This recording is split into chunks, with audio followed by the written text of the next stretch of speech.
वही दूरबीन वाला है ना, वही मैं कह रहा हूँ। तो उसी वही जगह से आपको आगे एक हरा भरा गाँव दिखाई देते हैं, इस लास्ट में एक डिजर्ट एरिया दिखाई देते हैं। उसी डिजर्ट एरिया में आज भी वो लोग उस जगह में बैठा हुआ है।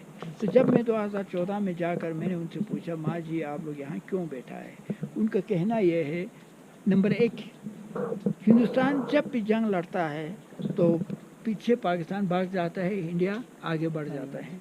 हम इंतज़ार कर रहे हैं, इस चौखट पे इसलिए बैठे हैं कि ऊपर वाले को दुआ करता हूँ कि कब इंडिया जंग करे और कब इंडिया आगे आए, हम अपने से मिले। हम चौखट पे बैठा हूँ बेटा, इसलिए हम यहाँ पर इंतज़ार कर रहा हूँ कि इंडिया जंग करने का और हम अपने घर जाने का, एक इस उम्मीद पे। दूसरा कहते हैं बेटा हम इसलिए बैठे हैं कि जब मेरा हस्बैंड कभी खेत में आता है, मेरे हस्बैंड कभी छत पे आते हैं, तो हमें उन्हें देखते रहते हैं, तो उन्हें दिखाई देते हैं, उन्हें देखते रहने से हमें सुकून मिलता है, चैन मिलता है, इसलिए हम यहाँ पर बैठे हैं। नहीं तो हम 1971 में हम मर चुके हैं, हमारा कोई ज़िंदगी नहीं है। ये आज भी वो जब माँ नहीं मारेगा तब तक ये जो हालत आज भी बरकरार है। तो इसी तरीके से भाई साहब ये जो बॉर्डर है आप देख रहे हैं बिल्कुल सामने, कभी मम्मी पापा, मैं अपनी बात कर रहा हूँ, जब मैं 2016 में पाकिस्तान 14 में जाकर 15 में वापस आया, आने के बाद 1 साल रहे आप वहाँ पे? जी करीब 10 महीने बैठा। जब मैं वहाँ से वापस आया तो मेरे मम्मी ने मुझे बता दिया, देखो बेटा हर फ्राइडे के बाद आप आगे आना, मैं भी आगे आ जाऊँगा। तो जब हम यहाँ से उधर खेत में आगे जाता तो उधर से मेरे मम्मी पापा और मेरा मामू वगैरह वहाँ से दूरबीन लेके आगे आता, तो हम भी थोड़ा आगे उधर जाके दूरबीन लेके जाता, तो एक दूसरे को दूरबीन से ठीक पहचान पाता, क्योंकि मैं 1 साल उनके साथ बैठ के आया ना। तो ये सर देखो बहुत ही, मैं आपको बता दूं, बहुत ही दुखित जो कहानी है। इस कहानी का तो अभी जब हम छोटा था, बचपन में जब हम छोटा था, तो लद्दाख सिकोट के एक आर्मी यहाँ आया, उन्होंने मुझे कहानी सुनाया। क्या कहते थे कि मेरे दादा खुद बूढ़ा आदमी है, उसको अपने से भी ज़्यादा अपने बच्चों का ज़्यादा फिक्र होता था। किसका फिक्र? अपने बेटे का, क्योंकि उसका दो बच्चा यहाँ फंस गया, दादा का पास है, मम्मी पापा उधर दोनों बच्चों को छोड़कर उधर गया हुआ है, अब मम्मी पापा भी उधर जल जाएंगे, मेरे 2 बच्चा इंडिया में रह गया है। तो इसलिए मेरे दादा क्या करता है, कहते हैं कि यार फौजियों को रिक्वेस्ट करता था, मेहरबानी करके इन दोनों बच्चों को थोड़ा आगे जाकर अपना मम्मी पापा को दिखा के लाओ।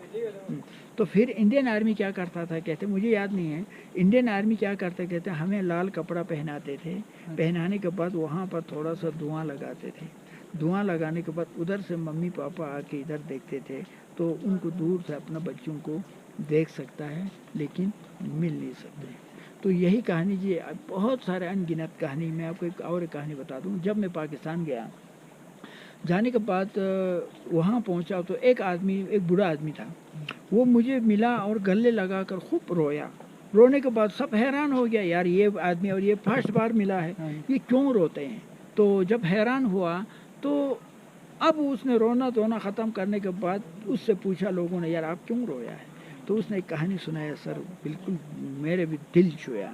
क्या सुनाया कि जब मैं फ़ौज में था, पाकिस्तानी फ़ौज में था, इनका पापा इधर इस पोस्ट में आया, किस लिए, फ़ौज को पानी लेके आया।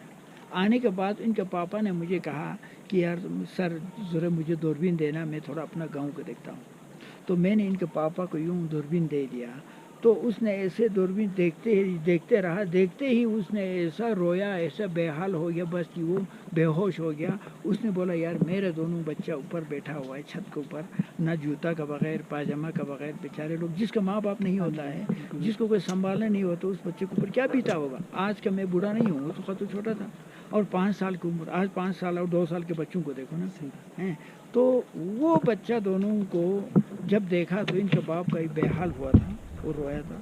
फिर मैंने भी यूँ दूरबीन नज़र मारा तो वाकई में छत के ऊपर ये दोनों बच्चा उधर किसी माँ बाप के बगैर देख रहा था।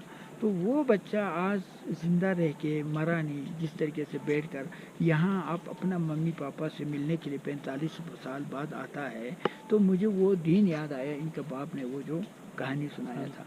तो इसी तरीके से वैसे बहुत ही अनगिनत जो कहानी, जो हमने जो मुसीबत देखा है, तो मैं हर किसी को ये दुआ करता हूँ कि कहीं ऐसा ना हो। और उसके बाद अब मैं और एक वीडियो ऐड करता हूँ, ये आप सबका सबक के लिए है, हर किसी के सबक के लिए। तो क्या हुआ है, मेरा पापा को यहाँ से भेज दिया, कहाँ पर, किस लिए भेजा, उन आदमी को लाने के लिए। भेजने वाला कौन था? हिंदू था। यहाँ पर बिछड़ा हुआ कौन था? मुसलमान था। मैंने शुरू में मैंने आपको कहा ना, मैं हिंदुस्तान के हिंदू को सलूट मारते हैं, सलाम करते हैं, वो मैं रिजल्ट आपको दे रहा हूँ क्यों मैंने कहा है। तो क्या हुआ, यहाँ से तो हिंदू ने उन बिछड़े हुए लोगों को लाने के लिए भेजा, मेरे पापा को। फिर अगर उनमें इंसानियत हो तो उनको बोलना था जाओ जाओ सब जाओ, ये बेचारे लोग तुम लोग क्या खाते रहेंगे। भेजने के बजाय सबसे पहले उन औरतों को उधर पीछे धकेल दिया, वो कहानी मैंने आपको पहले सुनाया। उसके बाद मेरे पापा को इंडियन आर्मी ने लाने के लिए भेजा तो उसको जेल में डाल दिया। अगर इंसानियत होता तो वाह, हिंदुओं ने कितना अच्छा सोचा है यार, हिंदुस्तान ने बहुत अच्छा सोचा है, जाओ जाओ जाओ सब जाओ। भेजना चाहिए था, भेजना चाहिए था ना। भेजने के बजाय जिसको लाने के लिए भेजा उस आदमी को जेल में भेजा, तो उससे ज़्यादा जालिम देश कहाँ हो, आप बताओ। एक अब उसके बाद में आज आप और आप सब के लिए एक जुल्म क्या होता है, जुल्म के लिए ऊपर वाला कितना क्या कहते हैं जालिम होता है, मेहरबान के लिए ऊपर वाला कितना मतलब हमारे लिए मेहरबान होता है। ये मैं आपको आप सब के लिए, इस देशवासियों के लिए एक पैगाम मैं देना चाहता हूँ। वो क्या पैगाम है मैं बता दूँ। जब मेरे पापा को यहाँ से लाने के लिए भेजा, उन माँओं को, उन औरतों को 5-5 बच्चों के साथ वो वहाँ पर ऐसे खड़ा बैठा था। जब उनको लाने के लिए भेजा तो उनको कितना खुशी मिला होगा, आप बताओ उन माँओं को। अब हमें हिंदुस्तान ने लाने के लिए भेजा है, हम थोड़ी देर बाद अपना घर जाना है, उसने अपना पूरी बिस्तर क्लोज किया, होगा नहीं होगा, होगा नहीं होगा, कितना खुशी मिला होगा। अब उस दौर में कितना दुआ किया होगा उन हज़ारों जो लोगों ने इंडिया के लिए, बोला यार हिंदुस्तान को खुदा फूले फैले रहे, हिंदुस्तान को ये हो जाए, हिंदुस्तान ने हमें अपना घर बुलाया है, कितना खुशी मिला होगा, कितना दुआ किया होगा नहीं होगा, होगा ना। एक अब उसके बाद दूसरा दिन या आधा घंटे के बाद जिसको लाने के लिए भेजा है उन दोनों को जेल में डाल दिया। ये सुन लिया लोगों ने, सुन लिया। अब उन लोगों ने कितना बददुआ दिया होगा पाकिस्तान को, आप समझ सकते हैं।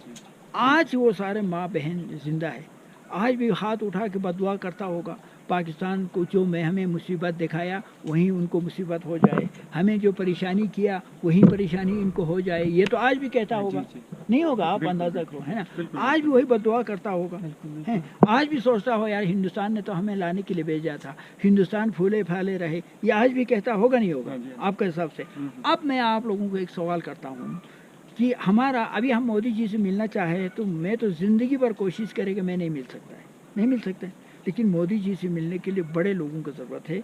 बड़े लोग तो शाम सुबह भी उनसे मिल सकता है, हम और आप नहीं मिल सकता है। पक्का मिलेंगे एक दिन। आप मेरे बात सुनना है, मैं मिसाल दे रहा हूँ। लेकिन जो ऊपर बैठा है वो सबसे पहले गरीबों से मिलता है, नहीं मिलते, सबसे पहले गरीबों को सुनता है।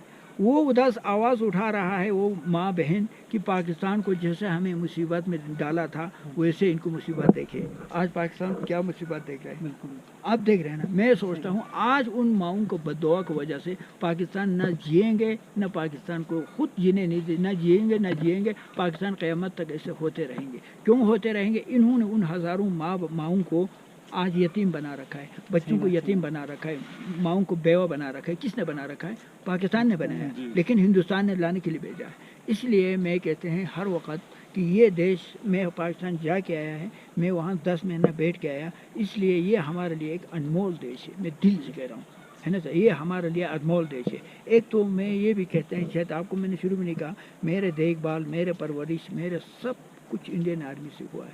जब मैं पाकिस्तान गया तो मेरे से पूछता था आप इतना अच्छा बोलते हो, आप इतना, आपको, बल्कि पाकिस्तान का ऐसा ही ने मुझ पर शक भी किया, तो भी मैंने डट के जवाब दे दिया। आप लोगों ने 1971 में मेरे पापा को लाने के लिए भेजा तो आपने मेरे पापा को जेल में डाल दिया। अगर इंसानियत होता तो कम से कम पापा तो हिंदुस्तानी था, पापा को वापस भेजना चाहिए था, बजाय आपने जेल में डाल दिया। लेकिन जब मेरे मम्मी पापा को आपने यहाँ से नहीं छोड़ा तो मेरे लिए कोई नहीं था, चाचा मामू ताया कोई नहीं था, तो मेरे लिए इंडियन आर्मी मम्मी और पापा के जगह पे काम किया, और मेरे दादा के लिए बेटा और बेटी की जगह पे काम किया। आज मैं जो कुछ हूँ इस देश के बदौलत। और उसके बाद बोला आप बहुत बढ़िया बोलते हो, आप अपना आप को कहते हैं अनपढ़ आदमी है लेकिन आप बहुत पढ़ा लिखा है। मैंने बोला सर तो मैं एक दिन भी स्कूल नहीं गया हूँ, जब मेरे कौन मुझे स्कूल में डालता। लेकिन इंडियन आर्मी ने हर किसी ने मुझे प्यार दिया, मुझे का खा गा सा पढ़ाया, मुझे ABC पढ़ाया और माहौल अच्छा मिला। तो आज मैं एक्चुअल में मैं ही अनपढ़ हूँ, لیکن آپ ہمارا دیش کو دیکھنا چاہے، ہمارا فوج کو دیکھنا چاہے تو مجھے دیکھو مجھ میں جو کمی ہے تو سمجھ لو ہمارا دیش میں کمی ہے۔ تو اس طریقے کی آپ یوٹیوب میں دیکھیں گے تو ہے نا، گوبا علی سرچ کرے گا تو سارے ویڈیو میں نے ڈال رکھا ہے۔ میرے وہ ویڈیو دیکھنے کے بعد ہمارے دیش واسی بھی ہمیں سمجھ جائیں گے یہ کتنا ہمارے لیے انمول دیش ہے۔ اب یہ 0 پوائنٹ بارڈر ہے، آپ خود دیکھ رہے ہیں اس 0 پوائنٹ بارڈر پہ لوگ کتنا خوشحال ہے، آپ دیکھ رہے ہیں لوگ کتنا پیار محبت سے رہتے ہیں۔ وہ کس کے بدولت ہے؟ انڈین آرمی کا بدولت۔ اس میں آپ کو ایک کویتا سناتے ہیں، اس کویتا میں ہم کہتے ہیں سلام محبت بھارتی فوج کو، محنت سے سدبھاونا چلانے کا جوش کو، چوٹیوں کے سر پہ مسکرانے کا ہوش کو، ضرورت پہ طاقت دکھاتے ہیں دوش کو، مصیبت میں اٹھاتے ہیں غمگین کی بوجھ کو، محبت سے تبدیلی کراتے ہیں سوچ کو، سیو بریگیڈ آتے ہیں ہر محفل میں حوصلہ دینے اپنے دوست کو، چمکا کے رکھیے کھیلتے ہوئے روز کو، مضبوط بنا لو دوستوں بھارتی فوج کو، علی تم حوصلہ دیتے رہو سینا کے جوش کو۔ تو یہ میں نے ایک کویتا جو تیار کیا ہے، اور اس کے بعد آپ سب کے لیے ایک پیغام اور بھی ایک چیز ہے، میں آپ کے لیے میں کہتے ہیں کہ اگر اس دیش کے ساتھ آپ محبت رکھتے ہو تو آپ اچھا کام کرو، آپ نیک کام کرو، آپ غلط کام کو پیچھے مت چڑھو، اپنے آپ کو صاف رکھنے کی کوشش کرو۔ اس میں نے ایک کویتا بنایا ہے کہ ہم اپنا آپ کو امن و امان رکھتے ہیں، ہم اپنا آپ کو امن و امان رکھتے ہیں، دل و جگر میں ہندوستان رکھتے ہیں، پروتوں پہ رکشا کرتے ہیں، ان جوانوں کو ہم سمان رکھتے ہیں جنہوں نے اپنے لہو سے سینچا ہے اس گلستان کو، ان شہیدوں پر ہم ایمان رکھتے ہیں۔ جیسے کہ ہمارا ڈاکٹر امبیڈکر نے ایسا قانون بنایا ہے، آج 125 کروڑ کے لوگ ایک ہی ماں کی گود میں جیسے چل رہا ہے، یہ چھوٹا موٹا ایسا ویسے اس کو ہم نے گنتی نہیں کرنا ہے، نہیں ہے۔ تو میں آپ کو ایک بات بتا دیتے ہیں، جب میں پاکستان گیا تو ہمارے زی ٹی وی کا بہت کٹ پیس مجھے دکھاتا تھا، بولا ہے تمہارے یہاں دیکھو مسلمانوں کو یہ کرتا ہے، تمہارے یہاں پہ یہ دیکھو کٹ پیس ہے، مسلمانوں کو ہندو مار دیتا ہے، بہت سارے ویڈیو مجھے دکھایا۔ تو میں نے بولی یہی تو میرے دیش کا شان ہے، یہ پکڑنے والا بھی ہندو ہے اور زیادتی کرنے والا بھی ہندو ہے، لیکن غلط کام چاہے ہندو کرے گا تو دوسرا ہندو آ کے اس کو پکڑے گا، کوئی مسلمان غلط کرے گا تو دوسرا مسلمان آ کے اس کو پکڑے، یہ ہمارے دیش کی شان ہے۔ غلط کرنے والا ہر جگہ میں ہوتا ہے، لیکن غلط کو بچانے والا بھی ہندو ہے، غلط کو پردہ فاش کرنے والا بھی ہندو۔ یہ دیکھو آپ کا زی ٹی وی ہے، یہ ہندوستانی زی ٹی وی ہندو ہے، تو یہ میرے دیش کا شان ہے۔ تو میں اس طریقے سے کہتا تھا۔ باقی آپ میں سے کوئی پوچھنا چاہے تو ہم آپ کو بتا دیں گے۔ بھائی صاحب آپ بھی کچھ پوچھنا چاہے تو ہم سر آرمی سے ہی ہیں؟ جی آپ آرمی سے؟ میں نیوی سے۔ جی جی۔ اور پھر آپ کھڑا کیوں بیٹھے تھے؟ اچھا لگ رہا تو میں سنتا ہی رہا۔ جی جی۔